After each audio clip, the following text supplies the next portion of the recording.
staff for Dates and Cakes, and today's episode is going to be about a plane date. You know, a 777 plane. Because when you're flying from Vienna to Chicago, you have to have some way to entertain yourself.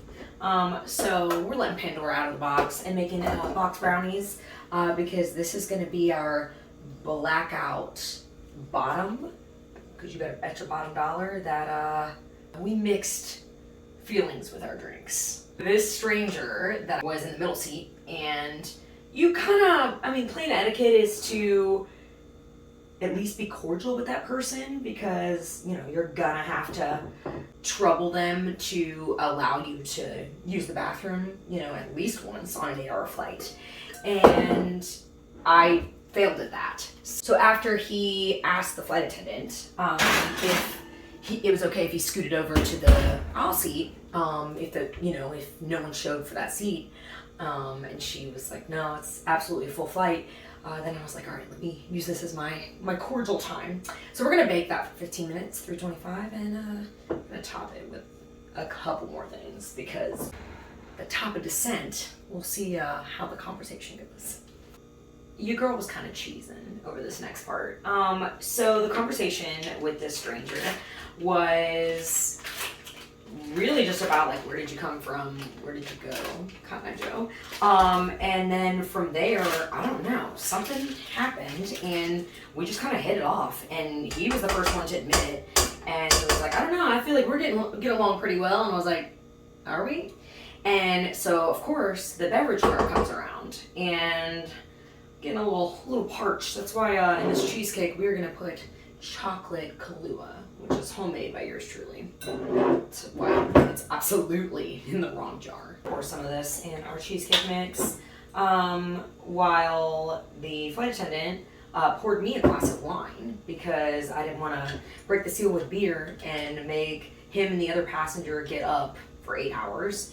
And then he got whiskey, and I was like, hold the cart. You have liquor? And she was like, yeah. So he got whiskey and Coke, and I was like, can I get whiskey on the rocks, please?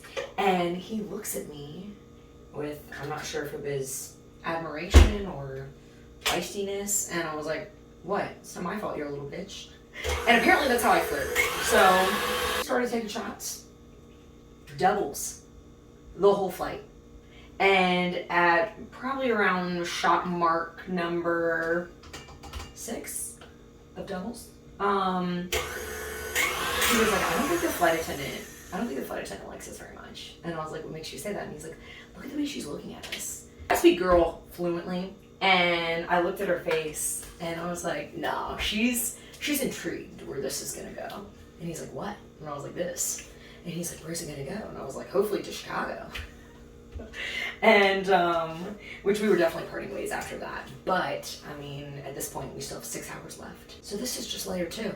Poured out my perspective on the flight attendant's opinion on us, and then he poured out why he believes that guys don't approach me in real life.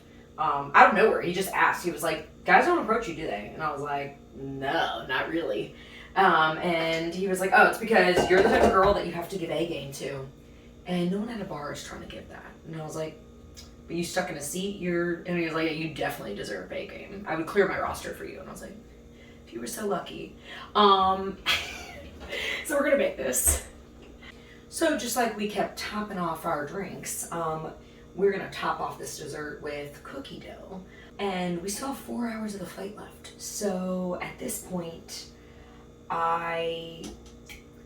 although I'd love to say that I remember everything, I kind of blacked out. There was a little turbulence, if you will, on my brain. So we started making out at 32,000 feet. Great altitude for that. Clear weather. It's great. Very few bumps.